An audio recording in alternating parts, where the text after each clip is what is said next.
béni et que Dieu soit glorifié. On va continuer à prêcher la parole de Dieu, en espérant, comme disait le frère, que ce soit quelque chose de conscient qu'on fasse. Je dirais c'est presque un marathon. On annonce la parole de Dieu, peut-être qu'on considère les serviteurs, mais on n'est pas là pour autre chose que pour faire comprendre le message de la parole du Seigneur. Amen. Donc c'est particulier. Hein? Vous savez, avec Dieu, il y a... Je ne pense pas qu'il y ait de la coïncidence. Dans le monde, il n'y a pas de souci, la coïncidence existe, le hasard existe. Avec Dieu, il n'y a pas de coïncidence. Je crois qu'il a prêché sur quelque chose d'important et qui se rapproche justement sur ce que je voudrais apporter cet après-midi. Donc c'est important, on vit des temps particuliers, c'est un fait, où plus que jamais on doit être sur nos gardes. Des temps difficiles, où Jésus revient, on annonce que Jésus revient, on le dit souvent. Jésus revient, on en est conscient. Mais cependant, le problème, c'est que ce n'est pas tout le monde qui est prêt. Donc, si on n'est pas prêt au retour du Seigneur, ça sert à quoi de l'annoncer? Donc, ce que Dieu veut, c'est écrit dans sa parole, prépare-toi pour Israël à la rencontre de ton Dieu. Et votre prêt au retour de Jésus. Quand est-ce que Jésus va revenir? Je ne sais pas. Ça, c'est pas à nous d'en décider. Le Seigneur a fixé le temps. Il a dit, comme disait tout à l'heure le serviteur, il nous a laissé son esprit pour qu'on puisse marcher jusqu'à son retour. Et on est conscient que les temps que nous vivons, eh bien, plus que jamais, nous devons nous efforcer. Alors, on va ouvrir la parole du Seigneur dans le livre de Luc, au chapitre 15 et au verset 11. Il dit encore, un homme avait 2 fils.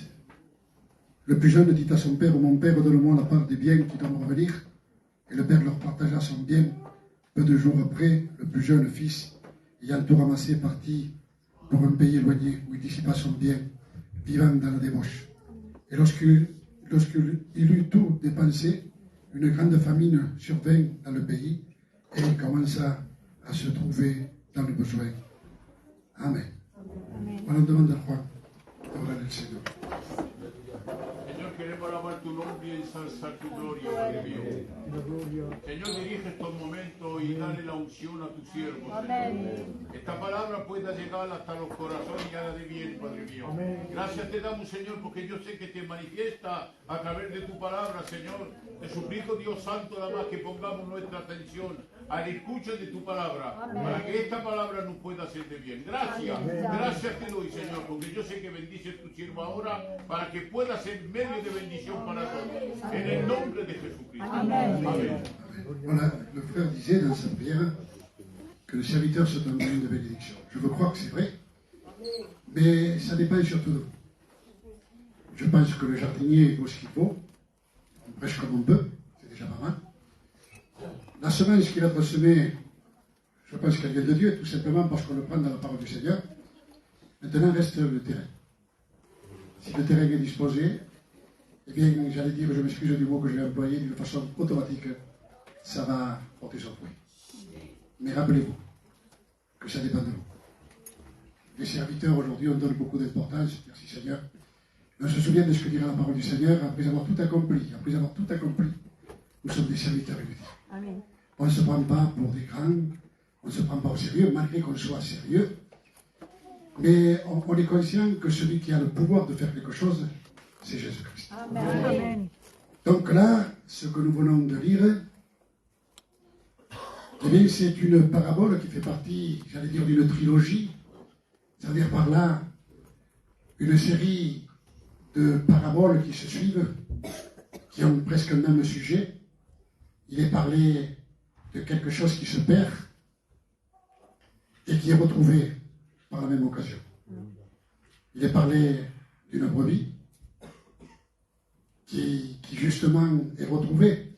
Je ne sais pas si je le disais dernièrement ici, mais quand Jésus va employer ces paraboles, souvent on dit que le berger, le bon berger qui est écrit là, on dit que c'est Jésus.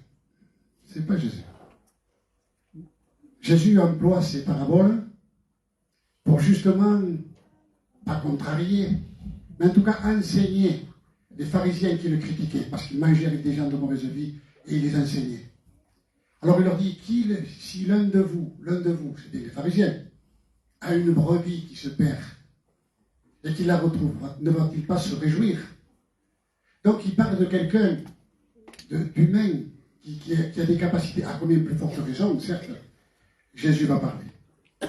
Donc il parle d'une brebis, il parle d'une pièce qui est perdue, une femme qui a dit, une brebis qui fait partie des 100, une pièce qui fait partie de 10, une femme la perd, et elle commence à nettoyer la maison, à prendre le balai, à allumer la lampe, jusqu'à ce qu'elle la retrouve.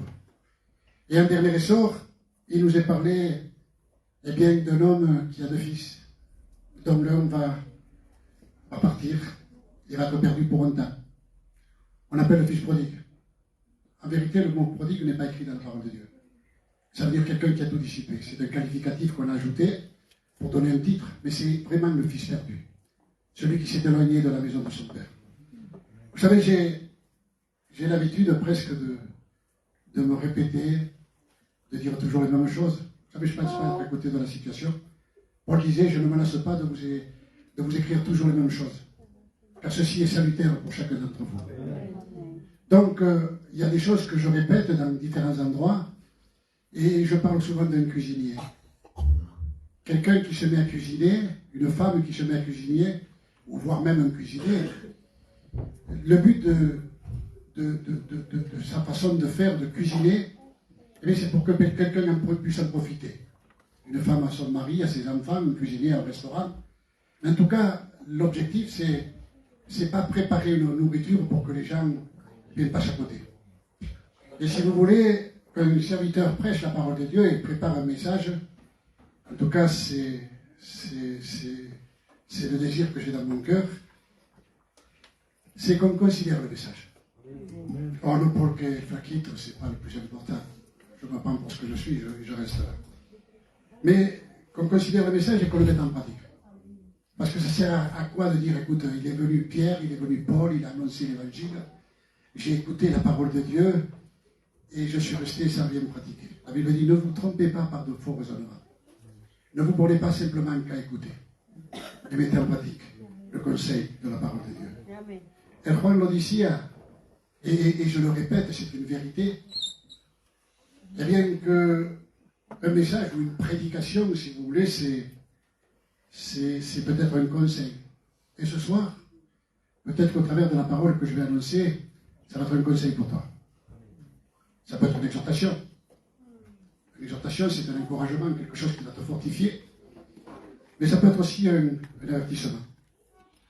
Quelque chose qui t'avertit. Je prêchais hier soir et je disais, je mets devant toi le bien et le mal, la mort et la vie, ou jeudi, je ne me rappelle plus. Et des fois, on n'est pas conscient que c'est à nous de prendre la décision.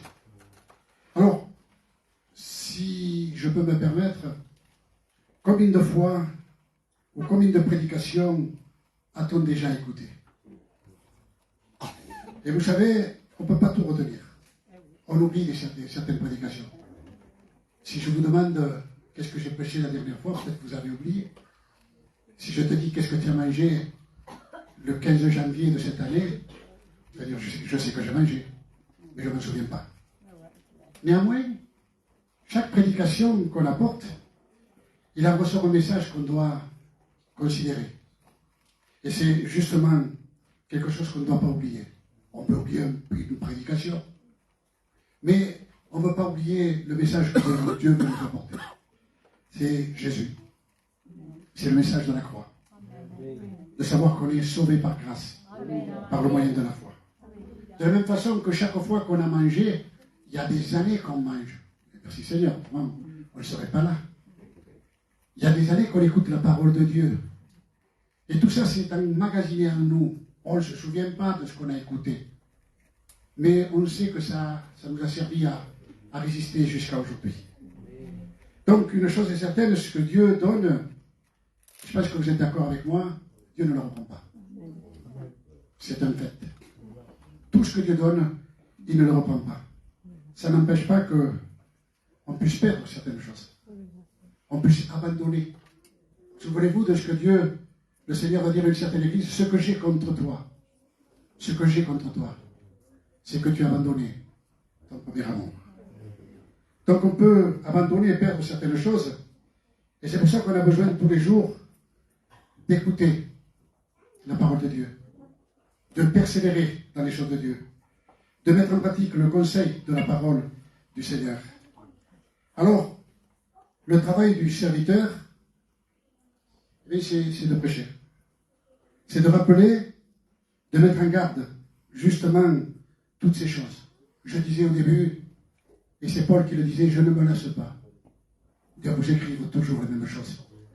Car ceci est salutaire pour chacun d'entre vous. Et chaque fois qu'on prêche la parole de Dieu, chaque fois qu'on prêche l'évangile, c'est quelque chose que vous savez.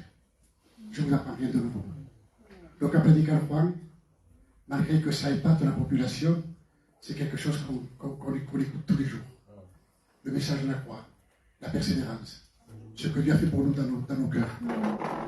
Et cet après-midi, eh bien, on n'apporte rien de nouveau. Et méfiez-vous des choses nouvelles. N'allons pas au-devant de ce qui est écrit. Restons dans la simplicité de l'Évangile. Gardons ce que nous avons reçu. La Bible dit, je sers ta parole dans mon cœur, entre mon cœur, dans mon cœur, je ne sais pas, justement pour ne pas me pécher contre toi. Et ce qui est important, c'est de garder sa parole. De dire, Seigneur, ce que nous voulons, c'est écouter. Alors, on prêche tous les jours. Tous les jours, on écoute le même message. Et les gens ont tendance à oublier le message de la parole de Dieu.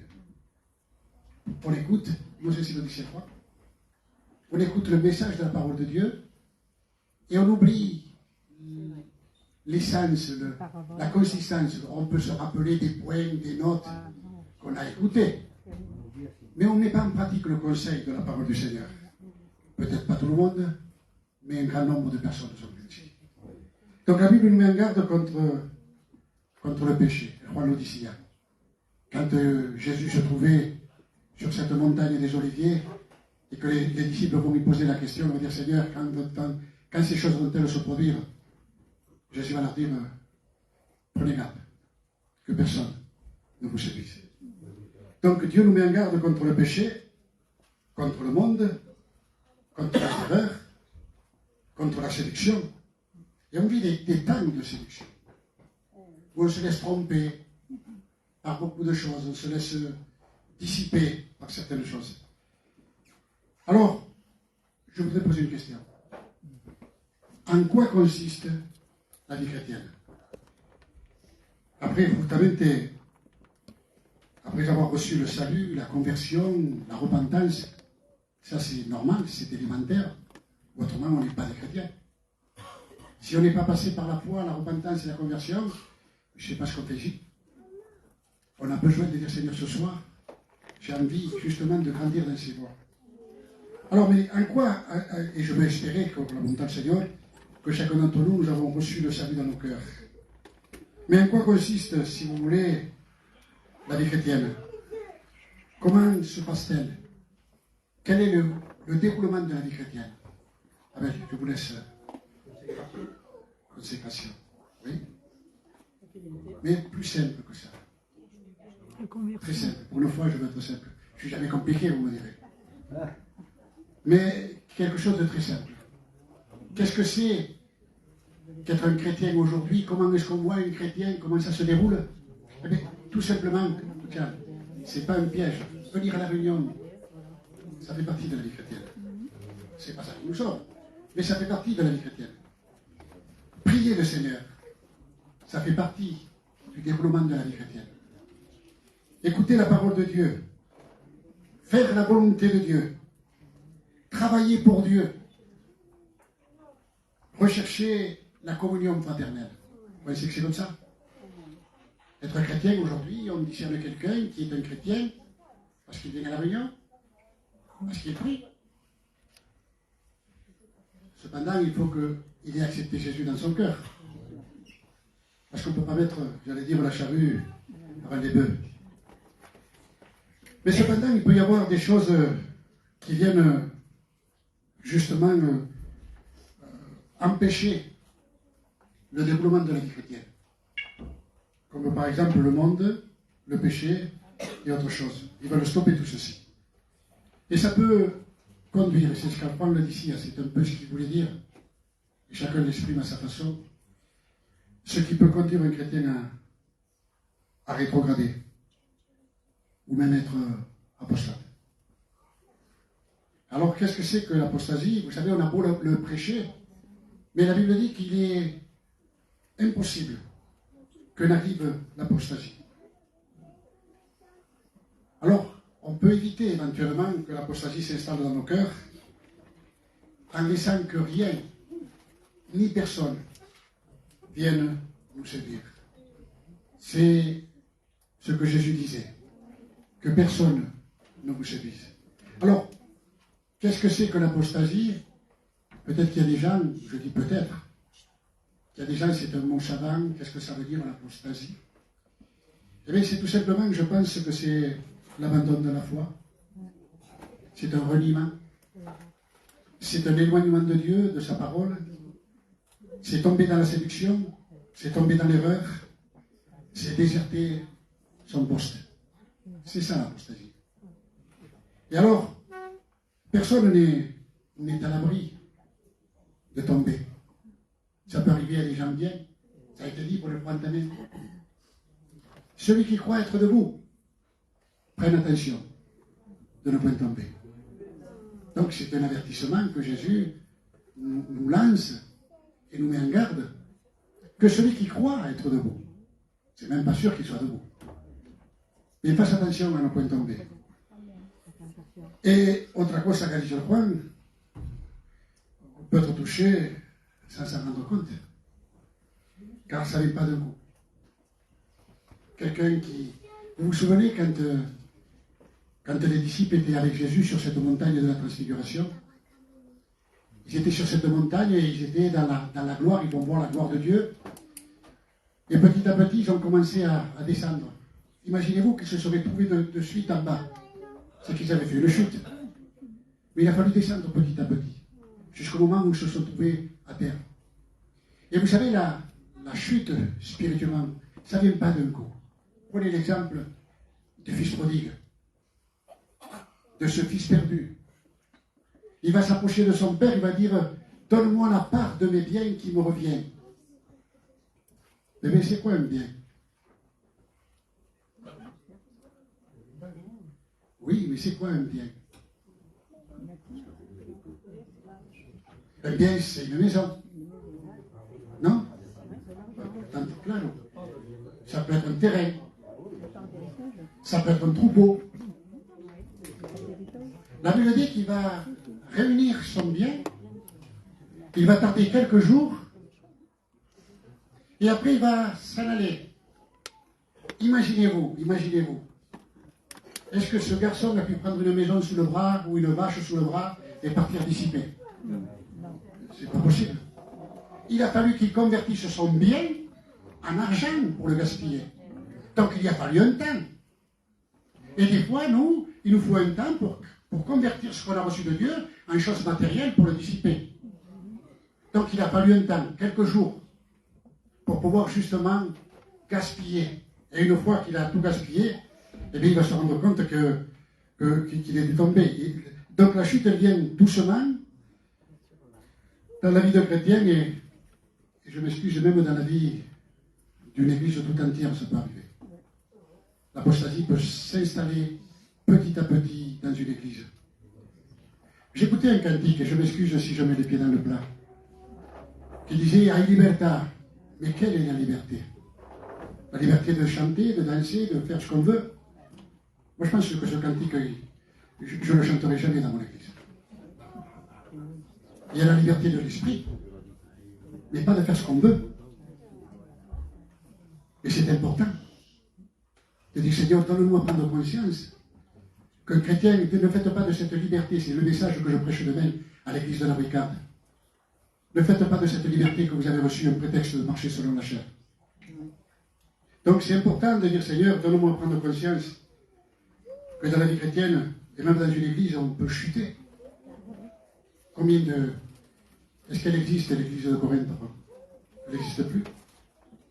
Aujourd'hui, il y a l'église de Vitron, il y a l'église de la Bricard, il y a l'église de Martigues, je ne sais pas. Mais Éphèse, Corinthe, c'était des églises qui n'existent plus aujourd'hui. Et une église, elle peut tomber. Que Dieu nous garde. Pas de suite. Mais petit à petit, si on laisse rentrer dans une église quelque chose, si on s'éloigne des choses de Dieu, comme disait le Juan, petit à petit s'introduit dans une église de certaines choses, le monde, le péché. Et on a besoin de dire, Seigneur, petit à petit, des fois on gaspille ce qu'on a reçu de la part du Seigneur. La Bible dit, je suis passé ou j'ai passé près d'un champ de paresseux. Et j'ai vu les épines qui poussaient, les ronces qui envahissaient le terrain, les murs qui étaient tombés. Je me suis mis à réfléchir. Et je me suis dit, un peu d'assoupissement, un peu de sommeil, un peu de croiser les bras. Et la disette te surprendra comme un homme en armes. Et c'est vite fait. Ceux qui ont l'habitude de conduire, qui ont fait des kilomètres, ça m'est arrivé souvent, et bien à un moment donné, presque on est en train de s'endormir. On ne peut pas lutter. Avec les yeux ouverts, des fois, on risque de s'endormir. Ça nous surprend. La Bible dit que nous sommes aujourd'hui plus près du salut. Et ça, c'était l'apôtre Paul qui le disait. Et ça faisait déjà 2000 ans qu'il l'annonçait. Alors imaginez-vous, en 2023, si nous sommes encore plus près du salut. Nous sommes aujourd'hui plus près du salut que le jour où nous avons cru. Et nous savons les temps que nous vivons. Il est temps de se réveiller. Et j'ai une habitude de dire chaque fois, quand est-ce qu'on se rend compte qu'on est en train de dormir? Quando? Quand on se réveille. Ça vous est jamais arrivé de vous endormir dans une réunion? Ça peut arriver à des gens bien, hein, même à des serviteurs. Et que quelqu'un vienne sur le côté et te tape et dit, t'as dormi ton année. Et on dit que là, j'étais endormi. Mais pendant ce sommeil, on croyait qu'on était réveillé. On croyait qu'on était dans la bonne situation. Et des fois, on croit qu'on est dans une bonne situation avec le Seigneur. Mais malheureusement, on est en train de dormir. Il suffit que quelqu'un nous touche avec la main ou qu'on entende le bruit d'un klaxon pour dire, Seigneur, estaba durmiendo, quel danger. J'étais en danger de mort. C'est pour ça qu'il est temps de prendre conscience et dire, Seigneur, un peu de sommeil, un peu d'assoupissement, un peu de croiser les bras. Et la disette te surprendra comme un homme. Alors ça commence par un petit laisser-aller. On se permet certaines choses que jusqu'à présent on ne faisait pas. On reprend de vieilles habitudes, de vieilles coutumes, des choses qu'auparavant on ne faisait pas. Et qu'aujourd'hui, petit à petit, s'amoncellent devant nous. Des choses qui ne nous étaient pas permises. On fait des petits compromis. Peut-être que ce n'est pas un péché. Il y a des choses qui nous empêchent justement d'avancer, qui nous freinent dans notre marche. On pense de plus en plus à nous. Attendez, ce n'est pas défendu. Si on ne néglige pas la parole, la prière, les réunions, on peut penser à nous. Vous savez, du temps de Noé, ce qui arriva du temps de Noé, arrivera au jour de l'avènement du Fils de l'homme. Alors, c'est vrai que Noé, à l'époque de Noé, les gens vont être perdus à cause du péché, de l'immoralité. Mais ce n'est pas mentionné. Ce n'est pas mentionné qu'ils sont perdus à cause de cela. C'est à cause du péché, c'est vrai. Mais rappelez-vous ce que les gens faisaient. Les gens se mariaient leurs enfants, travailler la terre. Et ne penser qu'à ça. Attendez, ne faltamos trabajar, frasquito. La Bible dit que celui qui ne travaille pas ne mange pas. Travailler, c'est un fait. Mais penser qu'à ça. Vivre simplement que pour nos désirs particuliers, c'est dangereux. Parce qu'on oublie les choses de Dieu. Et on vit ces temps difficiles au plus que jamais. On peut penser à nous, à nos familles, à nos enfants, il n'y a pas de problème. À la condition qu'on ne néglige pas la parole de Dieu, la prière et les réunions. Et tout ce qui, on n'a pas dit au nombrage tout à l'heure. La Bible dit, remettez-vous de toutes les armes de Dieu. Toutes les armes de Dieu. Et les armes avec lesquelles nous combattons, eh bien, elles ne sont pas charnelles, mais elles sont puissantes. Par la vertu de Dieu, capable de renverser les forteresses. Et particulièrement, il y en a plusieurs, mais deux qui nous tiennent vraiment à cœur. Deux armes redoutables pour pouvoir vaincre et lutter le bon combat. C'est la parole de Dieu. Quand je dis parole de Dieu, c'est la mise en pratique de la parole de Dieu. Parce que si on va au restaurant, on regarde la table bien mise, on paye la note et on s'avance à manger, ça ne sert à rien.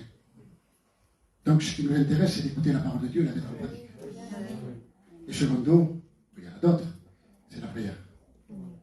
C'est important de dire, Seigneur, donne-nous à prendre conscience que la prière, c'est quelque chose d'important. Et un chrétien doit se tenir sur ses gardes et faire attention, justement, de ne pas faire des choses à la légère et combattre d'une façon constante avec les armes que Dieu lui a données. La vérité, la justice, mais rappelez-vous surtout, quelque chose de primordial que nous avons à notre disposition tous les jours, la parole du Seigneur et la prière. Capable de renverser des forteresses. Il y a des gens qui se plaignent en permanence.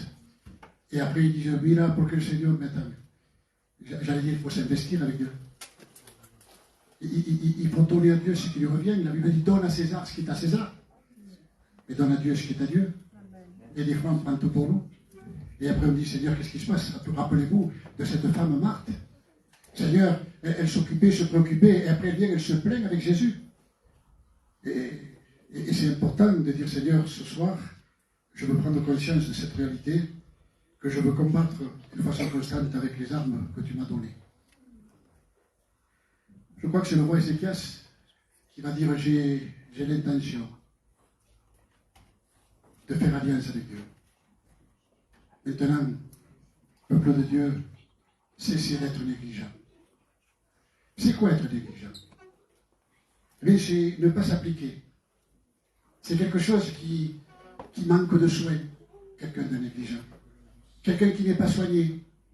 Je ne dis pas d'une façon vestimentaire, parce qu'aujourd'hui, il y a de quoi s'arranger, et on en fait peut-être un peu plus que ce qu'on devrait faire. Mais la chose est importante, de dire, Seigneur, on veut te soigner dans notre vie chrétienne. On ne peut pas être négligent. Et, si vous voulez, quels sont les signes, les symptômes? On est passé, il n'y a pas longtemps, et on y est toujours, avec cette pandémie qu'on appelle le Covid. Et la première des choses qu'on regardait, c'était les symptômes. Tu tousses, assassine, tu es un. Donc c'était des symptômes qui nous annonçaient que nous étions malades. Ça existe encore, hein. Alors quels sont les signes qui montrent qu'un chrétien est en train de tomber? C'est le cas du serpent, qui s'éloignait, qui allait en direction d'Emmaüs. Jérusalem, il a annoncé tout ce que c'était la gloire de Dieu. Emmaüs, ça veut dire obscurité. Et si on tourne le dos à Dieu, on se dirige vers l'obscurité. Alors que Jésus, il est lumière. Alors, quand est-ce qu'un chrétien montre qu'il est en train de tomber? Quels sont les signes avant-coureurs? Quels sont les symptômes, si vous préférez? Eh bien, que quelqu'un est en train de s'éloigner de Dieu. Eh bien, on a dit tout à l'heure, en négligeant la parole et le conseil du Seigneur. Oui? C'est bon? Quand on néglige le conseil de la parole de Dieu, quand on commence à diminuer dans la prière, c'est peut-être insignifiant, mais quand on ne considère plus la parole de Dieu, quand on ne met plus en pratique la parole de Dieu, c'est un signe qu'on est en train de s'éloigner de Dieu. C'est pour ça que je vous disais tout à l'heure qu'avec Dieu, il n'y a pas de coïncidence. Quand on commence à négliger la prière, à négliger les réunions, rappelez-vous, ce n'est pas les réunions qui nous sauvent. La Bible dit que nous sommes sauvés par grâce, par le moyen de la foi. Non pas par nos œuvres, afin que personne ne se glorifie. Mais nous avons été créés, la Bible dit, et nous sommes l'ouvrage de Dieu, ayant été créés en Christ, pour de bonnes œuvres, afin que nous puissions les mettre en pratique. Je ne sais pas si je le disais dernièrement, mais si aujourd'hui on pratique des œuvres, non pas pour être sauvés, mais parce que nous sommes sauvés. Nous sommes des enfants de Dieu. Donc, c'est important de dire, Seigneur, quand on commence à négliger la communion fraternelle, il y a un verset qui dit ainsi, combien il est doux, combien il est agréable pour des frères de demeurer ensemble, c'est là que l'Éternel envoie sa bénédiction. Quand on commence à diminuer, notre zèle diminue, quand on se sent de moins en moins, peut-être qu'il y en a que ça ne les touche pas, mais c'est important, moins impliqué dans l'œuvre de Dieu. De moins en moins, on s'implique dans les choses de Dieu. C'est un signe avant-coureur que nous sommes en train de nous éloigner, de vendre nos biens pour les transformer en argent et aller les dissiper dans le monde. C'est ce qui est arrivé au Fils prodigue. Alors, quand on se permet certaines pratiques, certaines fréquentations, certains endroits où en vérité un chrétien n'a pas le droit, tant pis. Tant pis parce qu'aujourd'hui, il y a des gens qui se justifient et qui disent à moi tu ne me juges pas. À moi tu ne me juges pas, hein, c'est Dieu qui me juge. La Bible dit textuellement que les serviteurs me contrarient s'ils veulent. Qu'avons-nous à juger ceux du dehors? Ils font ce qu'ils veulent, les gens de l'extérieur. Nous avons à juger ceux du dedans. Paul va dire à son étudiant, ou à son candidat, ou à son serviteur, Timothée, il va dire, il viendra un temps, comment on dit, exhorte, hein, prêche la parole de Dieu, en tout temps, favorable ou pas, reprends. Aujourd'hui, on n'aime pas être repris. Censure. Vous savez ce que ça veut dire censure? Vas-y, prends tout, Baptiste. C'est plutôt une interdiction. Quand on censure quelqu'un, il est interdit, la censure. Donc, vous voyez qu'un serviteur a le droit de censurer, de dire ça c'est défendu, ça c'est pas bon. Ah ben, moi tu me juges pas. Écoute, la Bible nous donne l'autorisation de reprendre, de censurer, d'instruire dans la justice. Parce qu'il viendra un temps, et on vit ces temps, où les gens ne supporteront plus la saine doctrine. On n'en veut plus. On veut des messages qui nous caressent. Bon, mais écoutez, on n'est pas là pour faire du mal aux gens. Quand vous allez voir un docteur, et que le docteur vous dise, monsieur, vous êtes malade. C'est pareil, pourquoi vous me dites ça, moi? Attends, il y a une vérité, monsieur. Il y a un moyen de guérison. Prenez tant de médicaments et vous allez être guéri. Et quand on prêche la parole de Dieu, c'est pas pour jamais vous un docteur, vous allez mourir. C'est pas possible, c'est pas possible. Un docteur, quand il le dit avec le cœur gros. Et quand un messager annonce la parole de Dieu, il ne le dit pas pour se faire remarquer, pour dire, vous avez vu, si j'ai de la connaissance, si je suis instruit dans la médecine, ou si j'ai une grosse connaissance de la parole de Dieu, c'est pour que les gens puissent changer de direction. Telle voie paraît droite à l'homme, dit la Bible, mais son issue, c'est la mort. Et des fois, on est trompé, et on a besoin justement de rectification. Que Dieu nous éclaire par sa parole. Alors, il y a certaines choses qui nous permettent justement de ne pas correspondre à ce que nous sommes en tant que chrétiens. Alors, je termine par ça, en espérant que je ne vous ai pas trop fatigué. Nous sommes aujourd'hui plus près du salut que le jour où nous avons cru.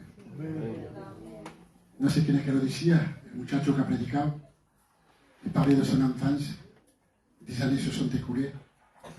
On parle de l'an 2000. L'an 2000, c'est obsolète. C'est vintage. C'est ancien. Et avant, on disait, et aujourd'hui, le temps passe. J'ai souvent parlé, quand j'étais jeune, quand je disais que les jeunes, qu'on leur paille sur les taux, oh, la retraite. Et on ne parlait pas de la retraite, je suis là. Mais écoutez, donc c'est important de dire que le temps passe. Et la Bible dit, prépare-toi à la rencontre de ton Dieu. Nous sommes plus près du salut aujourd'hui. Plus près du salut aujourd'hui que le jour où nous avons cru. Combien ça fait d'années qu'on se connaît, qu'on est en collège, que les années sont passées. des décennies, 40 ans se sont écoulés. Et merci Seigneur parce qu'on essaie de garder le fil. Mais l'important de dire Seigneur, mieux vaut la fin d'une chose que son commencement. Amen. J'étais avant, j'étais. Elle a dit, je crois, mais je reprends ça pas son message. Je ne le copie pas. C'était dans mon cœur. Donc, c'était. On croyait. On vivait. Vous savez, je ne sais pas si vous avez remarqué, vous prenez une photo de 20 ans en arrière et vous dites, c'est automatique. C'était le bon temps. C'est vrai? Je veux dire, oui. Et à cette époque, vous montrez une photo de 20 ans avant, on disait, c'était le bon temps. C'est toujours le bon temps. Dans 20 ans, les gens vont regarder, t'acuerdas, Juan, c'était le bon temps. Et c'est toujours le bon temps. Et on regrette toujours. Avec Dieu, non? Ce qui nous intéresse, ce n'est pas le passé. La Bible dit, dépouillez-vous du fardeau qui vous enveloppe si facilement. Et courez avec persévérance dans la carrière qui vous est ouverte. Amen. Les yeux fixés sur Jésus-Christ, le chef et le consommateur de l'âme. Par la paix de la foi de Dieu, devant le Seigneur.